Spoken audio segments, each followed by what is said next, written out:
Bismillahirrahmanirrahim. Rekan-rekan, kita masuk ke sesi ketiga dari seri video tutorial terkait multiple linear regression. Setelah pada dua sesi sebelumnya kita membahas tentang sedikit teori dari multiple linear regression pada machine learning dan juga pembahasan tentang dataset yang akan kita gunakan pada pelatihan hari ini. Serta di sesi yang kedua, kita membahas tentang beberapa metode yang biasa diterapkan untuk membangun model pada multiple linear regression. Ada backward, ada forward, ada all-in-one, dan lain sebagainya. Nah, rekan-rekan, pada pertemuan berikutnya, di sesi ketiga ini, kita akan langsung mempraktekkan bagaimana menerapkan atau bagaimana melakukan penghitungan multiple linear regression, di mana pada hari ini kita akan menggunakan model backward elimination untuk menyelesaikan masalah dari dataset 50 startup yang sudah teman-teman download. Nah, jika belum di-download, teman-teman bisa langsung mencari di Google. Nama datasetnya adalah 50 startup, banyak sekali di Google, kemudian di-download dalam format .csv. Teman-teman, sebelum kita melakukan hal yang lebih besar atau ke pokok inti, terlebih dahulu, seperti biasanya kita melakukan hal-hal yang selalu diawali dengan melakukan persiapan data, di mana kita menyiapkan library apa saja yang kita perlukan, kemudian kita memasukkan dataset. Kemudian kita melakukan preprocessing data untuk mengecek apakah dataset yang kita miliki itu missing value atau tidak, dan lain sebagainya. Baik, teman-teman, sudah disiapkan IDE-nya. IDE yang kita gunakan, saya pribadi menggunakan PyCharm Community. Teman-teman bisa mendownload PyCharm Community secara di Google. Kemudian teman-teman juga bisa menggunakan Spider dan juga Visual Studio Code. Dan saya juga biasanya selalu menyertakan plugin PyCharm namanya Kite, itu untuk memudahkan saya di dalam memahami parameter-parameter apa saja yang diperlukan dari code yang saya ketikkan, gitu ya. Biasanya di situ ada modul apa saja di dalam anggota, misalkan plugin yang saya gunakan. Nah, kita akan meninjau apakah data pengeluaran untuk riset dan development, untuk pengeluaran administrasi, pengeluaran pemasaran, dan data wilayah di mana ke-50 perusahaan tersebut berada, dengan harapan dapat menjadi pola pengambilan keputusan untuk melihat apakah ada hubungan antara keuntungan yang didapat terhadap pengeluaran-pengeluaran dan wilayah domisili perusahaan-perusahaan tersebut, sehingga nantinya startup Ventura yang merupakan perusahaan permodalan dapat menentukan bagian manakah di antara 4 bagian ini yang yang memiliki kontribusi terbesar terhadap profit, sehingga si perusahaan permodalan tersebut bisa mengambil keputusan untuk memprioritaskan investasi dan fokus di variabel yang mana. Untuk jor-joran investasi di variabel yang mana, apakah pembiayaan administrasi, apakah pembiayaan marketing atau pemasaran, apakah pembiayaan riset dan development, atau misalkan menentukan wilayah yang paling tepat. Seperti yang sudah kita pelajari juga di video sebelumnya, bahwa kita mengasumsikan bahwa hubungan antara keempat variabel independen, di sini variabel independennya adalah riset dan development, administrasi, marketing, dan state,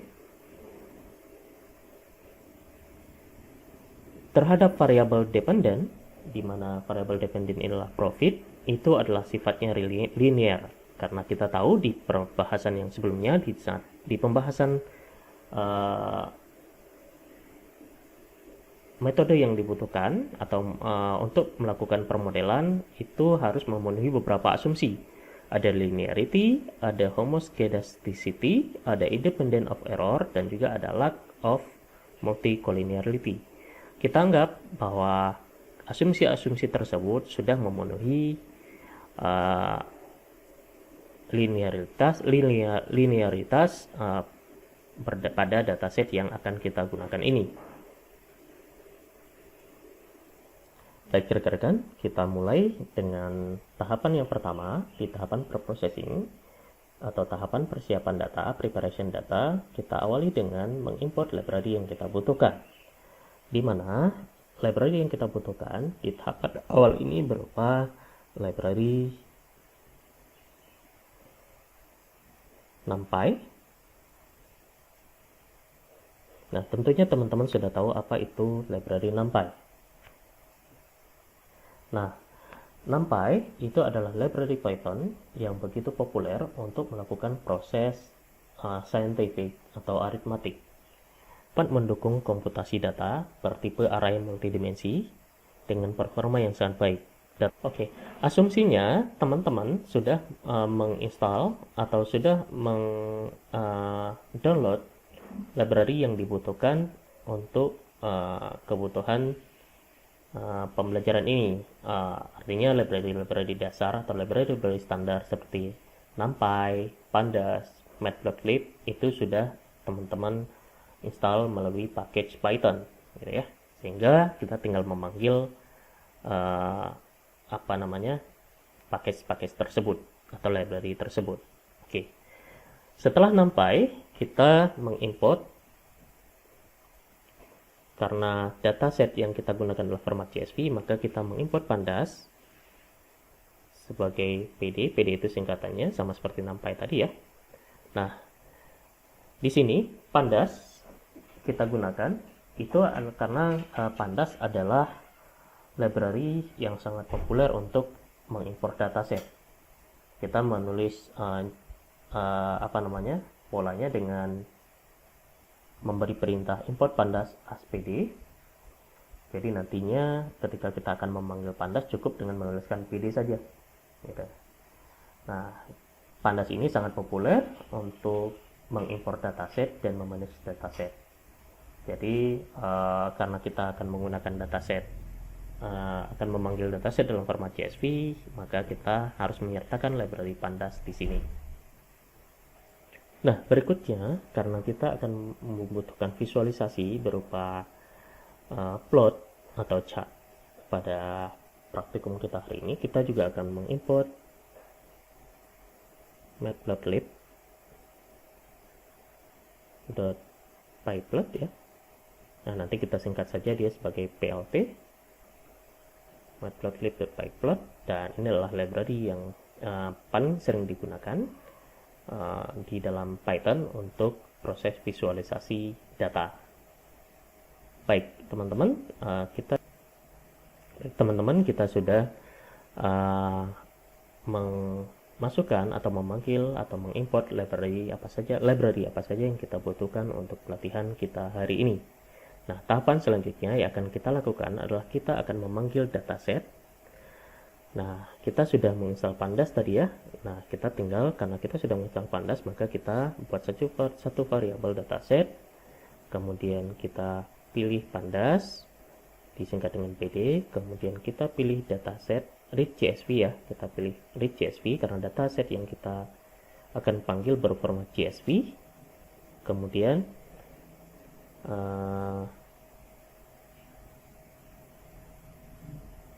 kita panggil dataset kita. Kebetulan dataset kita tadi sudah saya masukkan ke dalam folder halaman kerja saya, maka di sini sudah langsung otomatis muncul namanya 50 startup ini ya, 50 startup. Baik, kita sudah memperoleh atau kita sudah import dataset. Kita sudah memanggil dataset yang kita butuhkan.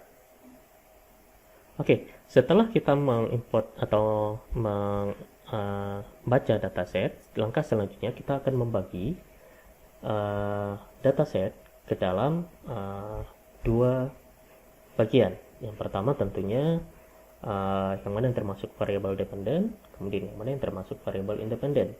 Sebelumnya kita sudah tahu yang masuk dalam variabel independent adalah ada biaya riset dan development, kemudian marketing, administrasi, dan wilayah. Nah, jadi di sini kita akan mendefinisikan datanya sebelum nantinya kita akan mendefinisikan dummy variable. Oke, kita misalkan di sini variabel independennya x, gitu ya. Kemudian sama dengan dataset dari variabel tadi kita sudah mendefinisikan salah satu variabel untuk dataset, yaitu dataset. Kemudian kita kita melakukan slicing di sini. Masih ingat ya, slicing untuk pengindeksian kolom atau baris. Di sini kita menggunakan ilog. Kemudian, di sini kita lihat karena dataset tadi letaknya di kolom pertama, kolom kedua di indeks kolom yang 0, 1, 2, 3, dan sedangkan variabel dependentnya itu di kolom keempat, profit, maka caranya adalah kita menampilkan semua kolom kecuali kolom yang terakhir, profit, gitu ya. Berarti caranya adalah kita tampilkan semuanya,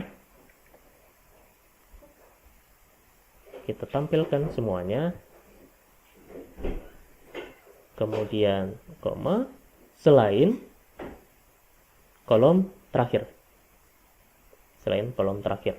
Nah, kemudian nantinya kita tidak perlu menampilkan headernya itu berupa ini ya. Header itu adalah judul-judul, ini ada R&D spend, ada administrasi dan lain sebagainya. Nah, untuk supaya headernya tidak muncul, maka kita tambahkan di sini tulisan code values. Oke, kita coba tampilkan dengan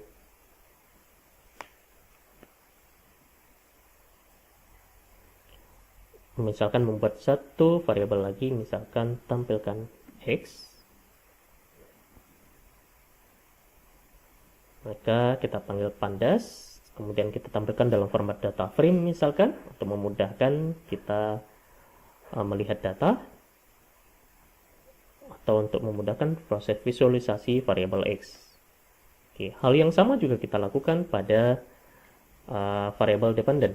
Kita definisikan variabel dependent sebagai y, kemudian di sini kita masukkan hal yang sama, dataset.hello.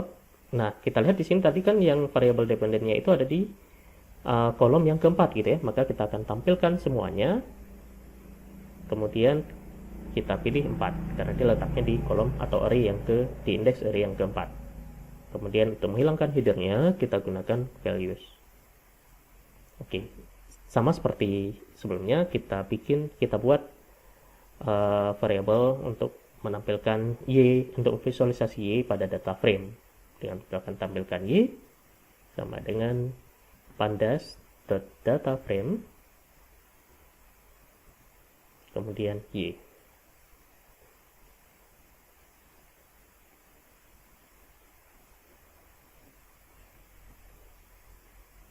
Oke, baik teman-teman, kita sudah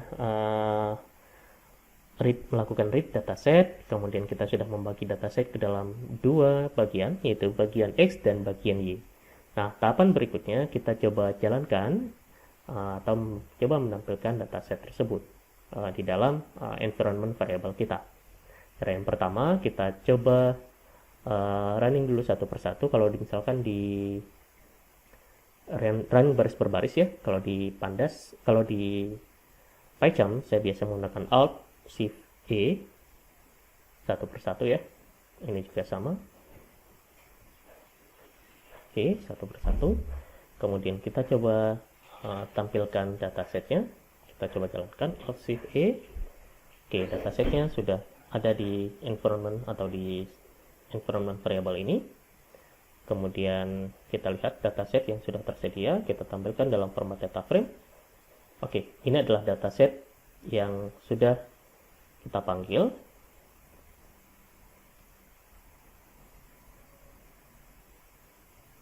Nah, kalau kita lihat dari dataset yang ada, ini ada 50 perusahaan ya, ada 50 baris. Ada 50 baris. Kita lihat dari indeks yang ke 0 sampai indeks ke 49. Jadi ada 50 data, ada 50 data perusahaan. Kemudian untuk memudahkan kita formatnya kita ganti ke format float saja. Float. Oke, sehingga tidak ada angka di belakang koma. Oke, ini satuan datanya, satuan keuntungannya dalam format dolar ya. Jadi 165.349 dolar Amerika. Oke. Nah, kita sudah memiliki dataset research and development, administrasi dan seterusnya. Nah, sekarang kita akan membagi data. Kalau kita lihat di sini dataset yang ada ini masih belum terpisah antara data antara variabel independen dan variabel dependen. Nah, untuk memisahkannya kita tadi sudah mengetikkan ya. Kita tinggal jalankan saja, kita panggil untuk X-nya Alt Shift E, kemudian kita coba tampilkan X-nya pada data frame.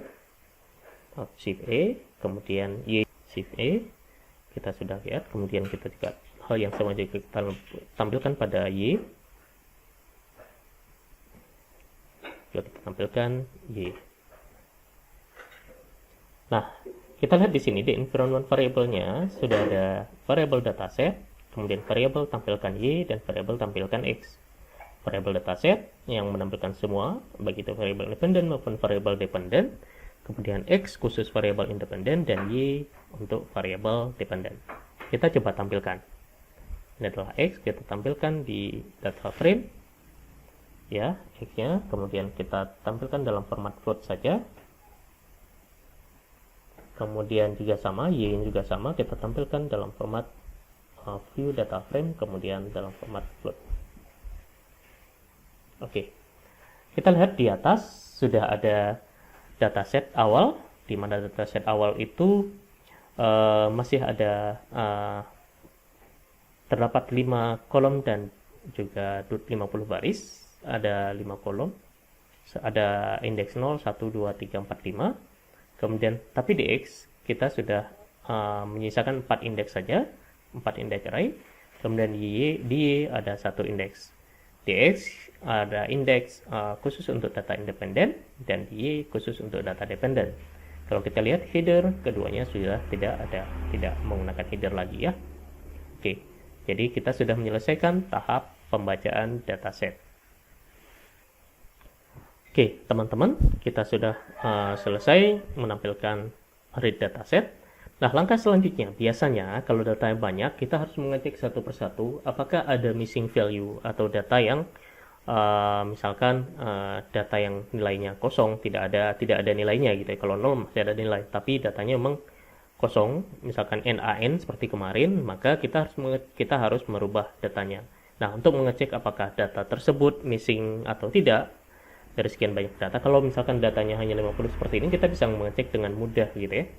Tapi kalau misalkan biasanya kan dataset itu ribuan bahkan jutaan, sehingga kita harus kita tidak bisa mengecek dengan mudah gitu, sehingga kita menggunakan mengetikkan code untuk mengecek missing value. Nah, caranya kita bisa dengan mendeskripsikan dulu menggunakan pandas juga ya, pandas, kemudian kita tampilkan di data frame, nantinya kita tampilkan describe. Oke, describe, kemudian yang akan kita describe adalah dataset, variable dataset. Oke, kemudian setelah kita describe variable dataset, nah di sini untuk cek missing data biasanya formatnya bagus seperti ini ya. Jadi 0 kolom, dataset kolom, kemudian karena variabelnya dataset maka di sini kita masukkan dataset, kita running saja.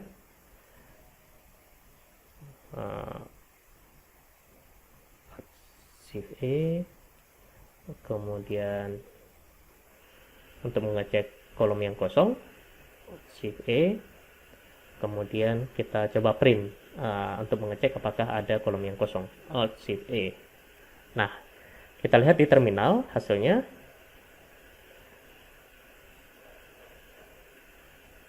Namanya jangan lupa untuk di descript datasetnya juga di Alt Shift E, Shift E. Oke, ini kita lihat sudah tampil di terminal. Kemudian kita cek satu persatu. Alt Shift E,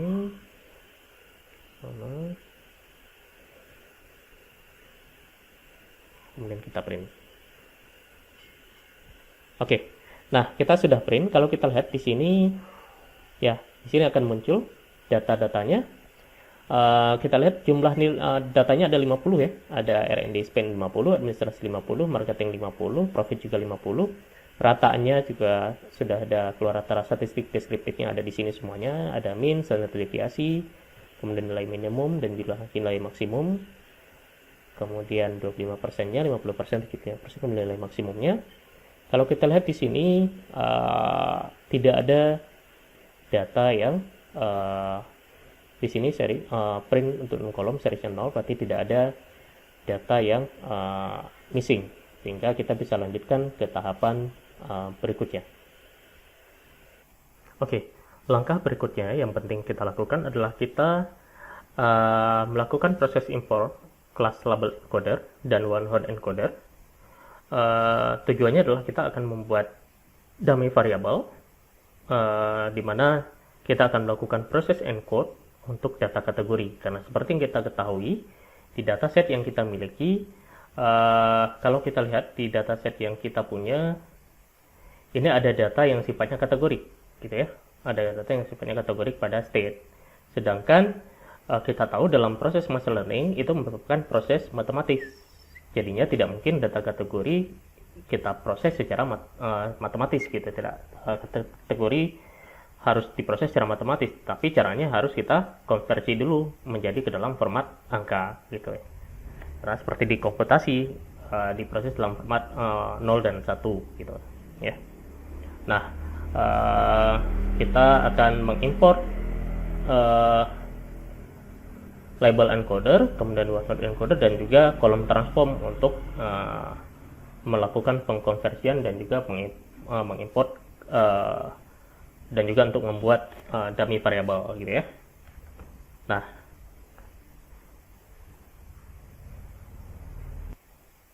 baik, di sini untuk melakukan mengimport class label encoder dan one hot encoder kita harus memiliki library scikit-learn. Nah, karena kita sudah belajar di simple linear regression sebelumnya, kita sudah mengimport library scikit-learn, kita sudah mendownload package untuk library scikit-learn, maka kita tinggal panggil saja from scikit-learn. Kemudian yang akan kita lakukan adalah kita akan melakukan preprocessing data. Maka untuk tahap preprocessing kita import dua modul untuk preprocessing, yaitu label encoder dan juga one hot encoder one hot encoder. Nah, kemudian label encoder ini digunakan untuk merubah nama gitu ya. Kemudian kita juga akan mengimport satu lagi untuk melakukan untuk membuat dummy variable, sama tetap dari from scikit-learn. Kemudian karena prosesnya adalah kita melakukan compose, kemudian kita import kolom transformer tadi ya.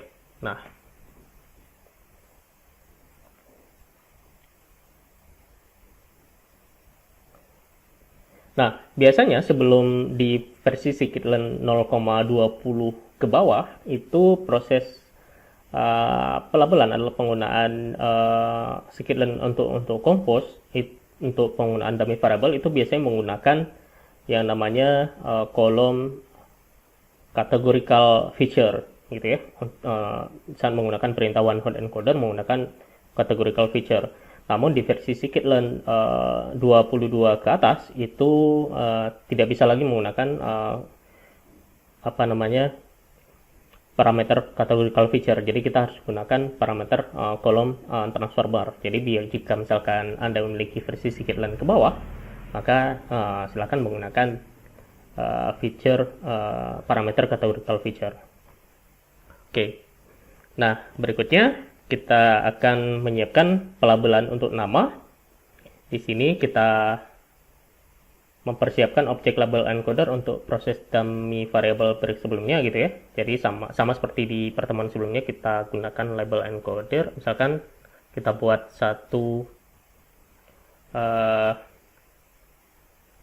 datasetnya ya. Kita buat dulu variable baru, label encoder, former, kemudian label encoder, ini saya buat yang beda ya, encoder, kemudian X, itu adalah label encoder itu sendiri, label encoder, kemudian kita beri parameter yang berlain kosong, kemudian kita lakukan slicing untuk X nya, kita lakukan X nya, yang akan kita labelkan itu adalah di state itu array-nya array yang ketiga gitu ya. Array ini kan array ke 0, array ke 1 di X ya, kita lihat di X itu dia ada di array yang ke 1, 0, 1, 2, 3. Berarti yang akan kita slicing adalah di indeks kolom yang ketiga di sini ya, di indeks kolom yang ketiga yang state-nya. Berarti di sini slicing-nya kita tampilkan semua kolom, kemudian di indeks yang ketiga, kemudian kita lakukan dari variabel, kita ambil label encoder X, kemudian kita lakukan fit transform. Kenapa kita lakukan fit transform bukan fit? Karena gampangnya itu metode fit itu proses penghitungannya, sementara transform itu kan proses pengisiannya, artinya proses implementasi hasil ke dalam variabel yang kita inginkan. Jadi kalau misalkan fit tadi penghitungan, transform itu proses pengisiannya atau penginputannya, maka fit transform itu penggabungan keduanya. Gitu, sehingga setelah melakukan proses encoding, kita juga akan menginputkannya sekaligus, sehingga kita menggunakan fit transform. Nah, di fit transform di sini kita juga akan masukkan variabel X, tapi di slicing yang ketiga. Oke, kita sudah melakukan. Kemudian kita buat satu variabel. Misalkan nama variabelnya kolom transformer, karena kita akan melakukan transform data dummy variable. Ini adalah CT, itu ketingkatan dari kolom transformer ya. Kolom transformer, kemudian kita beri nama label ya, akan kita di sini labelnya kan state ya. Labelnya state karena namanya ya, nama variabelnya tadi di state, di kolom state. Kemudian kita masukkan proses encoding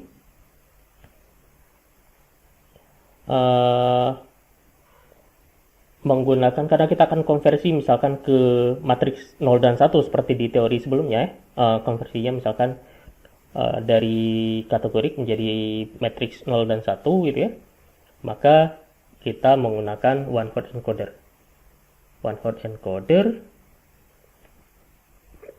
Oke, kemudian kita akan tujuannya yang slicing yang ketiga tadi, ketiga. Oke, di seri yang ketiga, di 3 ini adalah indeks array yang ketiga ya, array yang ketiga ini New York. Kemudian kita lakukan reminder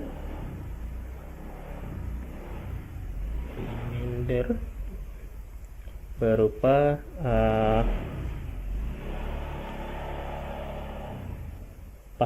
pastroke ya, remindernya pastroke.